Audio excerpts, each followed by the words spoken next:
നമസ്കാരം എല്ലാവർക്കും എൻ്റെ യൂട്യൂബ് ചാനലിലേക്ക് സ്വാഗതം. അപ്പോൾ ഇന്ന് ഞാൻ ഇവിടെ കാണിക്കുന്നത് coreldraw 12 അല്ല X5 X5 അത് ഞാനിപ്പോൾ കാണിക്കുന്നത് സ്മാർട്ട് ഫിൽ ടൂളാണ്. ഞാനൊരു തവണ ഇതിനെക്കുറിച്ച് തന്നെ യൂട്യൂബിൽ ഇട്ടിട്ടുണ്ട്. അപ്പോൾ അതൊന്നുകൂടെ വേറൊരു ഡിസൈനിങ്ങിൽ ഉൾപ്പെടുത്തിയിട്ട് കാണിക്കുന്നതാണ്. അപ്പോൾ അത് coreldraw 12 ഈ ടൂളില്ല. അത് നമ്മൾ ടൂൾ ബോക്സിൽ pick tool, shape tool, crop tool, zoom tool, pen, അതിനുശേഷം വരുന്നത് സ്മാർട്ട് ഫിൽ ടൂളാണ്. Smart fill, smart drawing. അപ്പോൾ ഇതിൽ സ്മാർട്ട് ഫിൽ ടൂള് കൊണ്ടുള്ള ഉപയോഗമാണ് ഞാനിപ്പോൾ കാണിക്കുന്നത്. അത് നമുക്ക് ആദ്യം ഏതെങ്കിലും ഒരു വേർഡ് സെലക്ട് ചെയ്യണം. അപ്പോൾ ഇപ്പോൾ ട്രെൻഡ് എല്ലാവർക്കും കൊമ്പനാണല്ലോ, അതുകൊണ്ട് നമുക്ക് കൊമ്പൻ എന്ന് തന്നെ ടൈപ്പ് ചെയ്യാം. കൊമ്പൻ.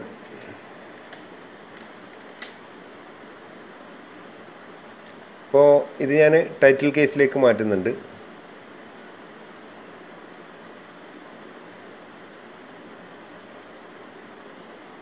ഒരു ഫോണ്ട്, കൊമ്പന് പറ്റിയൊരു ഫോണ്ട് സെലക്ട് ചെയ്യണം. കൊമ്പൊക്കെ ഉള്ള ഫോണ്ടാണ്, പക്ഷേ അത് കാണാനൊരു സുഖമില്ല. അതുകൊണ്ട് വേറൊരു ഫോണ്ട് എടുക്കാം. ലോഡ് ഡിഷ്, ഈ ഫോണ്ട് ഞാൻ സെലക്ട് ചെയ്തിട്ടുണ്ട്. അപ്പോൾ ഈ സ്മാർട്ട് ഫില്ല് കൊണ്ടുള്ള ഉപയോഗങ്ങളാണ് ഞാനിവിടെ കാണിക്കുന്നത്. അപ്പോൾ ഇത് ഇവിടെ സെലക്ട് ചെയ്ത് ഇത് വെച്ചിട്ടുണ്ട്.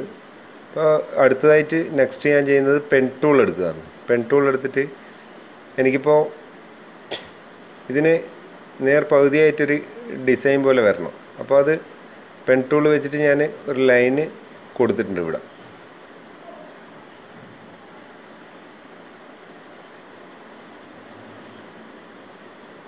ശേഷം ഞാൻ വരച്ച ലൈന്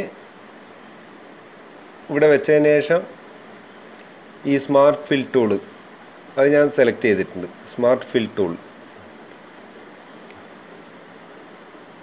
അപ്പോൾ അത് വെച്ച് ഞാൻ ജസ്റ്റ് ഞാൻ ഈ വരച്ചിരിക്കുന്ന ഒരു ബോക്സിനകത്ത്, ഒരു ഷേപ്പിനകത്ത് ഞാൻ ഓരോ ലെറ്ററിൻ്റെ താഴെയായിട്ട് ഞാൻ ക്ലിക്ക് ചെയ്യുന്നുണ്ട്. അപ്പോൾ അത് കളർ ചേഞ്ച് ആയിട്ട് വരുന്നുണ്ട്.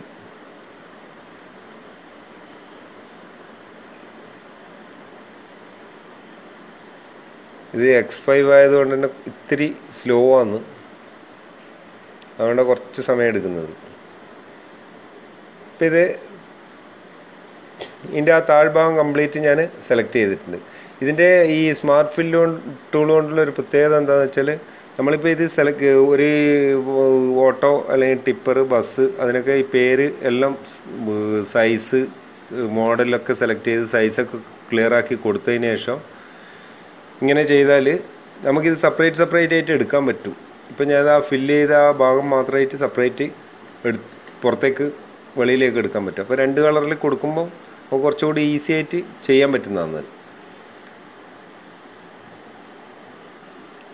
ഇപ്പം ഞാൻ ഈ വെളിയിൽ ഞാൻ പെൻ ടൂൾ വെച്ച് വരച്ച ഷേപ്പ് ഞാൻ ഡിലീറ്റ് ചെയ്തു. ഇപ്പോൾ ഒരു ശരിയായൊരു നിഴലിൻ്റെ ഒരു രൂപത്തിലേക്ക് വന്നു. കൊമ്പൻ എന്നുള്ളത് മുകളിൽ വൈറ്റ് കൊടുത്ത് താഴെ ഗ്രേ കൂടെ വരുമ്പോൾ ഒരു നിഴലും വെളിച്ചവും അടിസ്ഥാനമാക്കിയിട്ടുള്ളൊരു കളറിലേക്ക് അത് വരുന്നുണ്ട്. അപ്പോൾ ഇതിന് ബാക്ക്ഗ്രൗണ്ട് ഞാൻ ബ്ലാക്ക് കൊടുത്താൽ മാത്രമേ അത് ക്ലിയർ ആയിട്ട് കാണൂ. ഇപ്പോൾ ഷിഫ്റ്റ് പേജ് ഡൗൺ. ഇപ്പോൾ കൊമ്പൻ ഇവിടെ കാണാൻ നല്ല ഭംഗിയിൽ വന്നു. ഇനി ഈ കൊമ്പൻ എന്നുള്ള ലെറ്ററിന് ഞാൻ ഒരു ഔട്ടറിൽ ഒരു കോണ്ടോർ സ്റ്റെപ്പ് കൊടുക്കുകയാണ്. അപ്പോൾ ടൂൾ ബോക്സിൽ താഴേന്ന് അഞ്ചാമത്തത് ബ്ലെൻഡ്, അതിന് തൊട്ട് താഴെ കോണ്ടോർ സ്റ്റെപ്പ് അത് അതെടുത്ത് സെലക്ട് ചെയ്തതിന് ശേഷം നമ്മൾ ആദ്യം ടൈപ്പ് ചെയ്ത് വെച്ചിരിക്കുന്ന കൊമ്പൻ ഫോണ്ട് സെലക്ട് ചെയ്യണം. സെലക്ട് ചെയ്തിട്ട് മുകളിൽ കോണ്ടോർ ഓഫ്സെറ്റ്, ഇത് ഇത്തിരി കൂടുതലാണ്, അപ്പോൾ അത് കുറച്ച് കൊണ്ടുവരാം. ഇപ്പോൾ ഒരു 0.8 ഞാൻ കൊടുക്കുന്നുണ്ട്. അതും ഇത്തിരി കൂടുതലാണ്, 6. ഇപ്പോൾ ഇത് ഒരൊറ്റൊരു ഇമേജ് ആയിട്ടാണ് ഉള്ളത്. മീൻസ് അതിൽ നമ്മൾ ആ ഫോണ്ടിന് കണക്കായിട്ടാണ് കോണ്ടർ സ്റ്റെപ്പ് കൊടുത്തിരിക്കുന്നത്. അതുകൊണ്ട് അത് ബ്രേക്ക് ചെയ്ത് സെപ്പറേറ്റ് ചെയ്യണം. അപ്പോൾ ബ്രേക്ക് ചെയ്യാൻ വേണ്ടിയിട്ട് ഞാൻ ആ കോണ്ടർ സ്റ്റെപ്പിലേക്ക് ആ റെഡ് ഔട്ട്ലൈനിലേക്ക് ക്ലിക്ക് ചെയ്തതിന് ശേഷം അറേഞ്ചിൽ ബ്രേക്ക് കോണ്ടർ ഗ്രൂപ്പ് അപ്പാർട്ട് അത് ക്ലിക്ക് ചെയ്തു. ഇപ്പോൾ ഇത് സെപ്പറേറ്റ് ആയിട്ട് വന്നിട്ടുണ്ട്. ഈ റെഡ് വേറെ തന്നെ വന്നിട്ടുണ്ട്.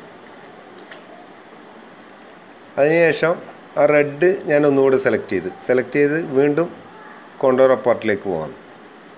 അപ്പോൾ ഈ റെഡിനൊരു ഔട്ട്ലൈൻ കൊടുക്കണം. റെഡിന് ഔട്ട്ലൈൻ കൊടുക്കുമ്പോൾ നമ്മൾ ഓൾറെഡി ഇവിടെ റെഡാണ് ആ ഫിൽ കളർ വന്നിരിക്കുന്നത്.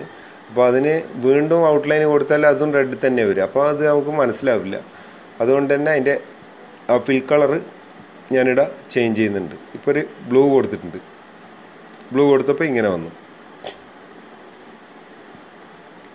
ഇനി പിക്ക് ടൂൾ എടുത്ത്, അതായത് എയറോ ടൂൾ എടുത്ത് ആ പുറത്തുള്ള ബ്ലൂവിൽ ക്ലിക്ക് ചെയ്ത് arrange break contour group apart അത് കൊടുത്തപ്പോൾ ഇത് സെപ്പറേറ്റ് ആയിട്ടുണ്ട്.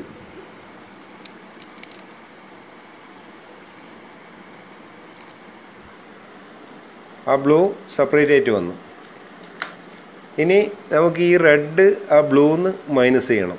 അത് ഒരു ഔട്ട്ലൈൻ മാത്രമാക്കിയിട്ട് മാറ്റാൻ വേണ്ടിയിട്ടുള്ള ഒരു സംഭവമാണ്. അപ്പോൾ ആദ്യം റെഡ് സെലക്ട് ചെയ്ത് പിന്നെ ഷിഫ്റ്റ് ക്ലിക്ക് ചെയ്ത് പിടിച്ച് ബ്ലൂ സെലക്ട് ചെയ്യുക. ഇപ്പോൾ രണ്ടും സെലക്ട് ആയിട്ടുണ്ട്, ആ റെഡും ആ ബ്ലൂവും. അതിനുശേഷം സിംപ്ലിഫൈ, അതായത് ട്രിം ചെയ്യൽ. ഈ നാലാമത്തത് മുകളിൽ നാലാമത്തത് ക്ലിക്ക് ചെയ്തപ്പോൾ അത് ട്രിമ്മായി. റെഡ് സെപ്പറേറ്റ് വന്നു. അപ്പോൾ റെഡ് ഞാൻ ഡിലീറ്റ് ചെയ്തതിന് ശേഷം ആ ബ്ലൂ മാത്രം സെലക്ട് ചെയ്ത് അതിന് കളറ് എങ്ങനെ വേണമെങ്കിലും നിങ്ങൾക്ക് കൊടുക്കാം. അപ്പോൾ അത് കുറച്ച് കാണാൻ ഭംഗിയായിട്ട് വന്നത് റെഡ് തന്നെയാണ്. അപ്പോൾ റെഡിൽ കൊടുത്തിട്ടുണ്ട്. അപ്പോൾ ഇങ്ങനെ നമുക്കിത് ഡിസൈൻ ചെയ്തെടുക്കാൻ പറ്റും. ആ സ്മാർട്ട് ഫില്ല് ടൂൾ കൊണ്ടുള്ള ഒരു ഉപയോഗമാണിത്. അത് 12-ലില്ല, 11-12-ലില്ല. coreldraw X3 ഉണ്ടെന്നാണ് തോന്നുന്നത്, വ്യക്തമല്ല. ഞാൻ X3 എൻ്റെ അടുത്തില്ല. എൻ്റെ കയ്യിലുള്ളത് 5, 7, 12, 4 ആണ്. അപ്പോൾ ഈ പറയുന്ന ഇതിൽ 12-ലൊഴികെ ബാക്കി എല്ലാ വേർഷനിലും ആ സ്മാർട്ട് ഫിൽ ടൂള് ഉണ്ട്. അപ്പോൾ ഇങ്ങനെ കൊടുക്കുമ്പോൾ ഒരു കാണാനൊരു ഭംഗിയുണ്ടാവും. ഒരു ഔട്ട്ലൈനൊക്കെ വരുമ്പോൾ ഒരു റഫ് ലുക്ക് കിട്ടും. ഓക്കെ, അപ്പോൾ നമുക്ക് അടുത്ത വീഡിയോയിൽ ബാക്കി ടൂൾസിനെ പറ്റി പഠിക്കാം.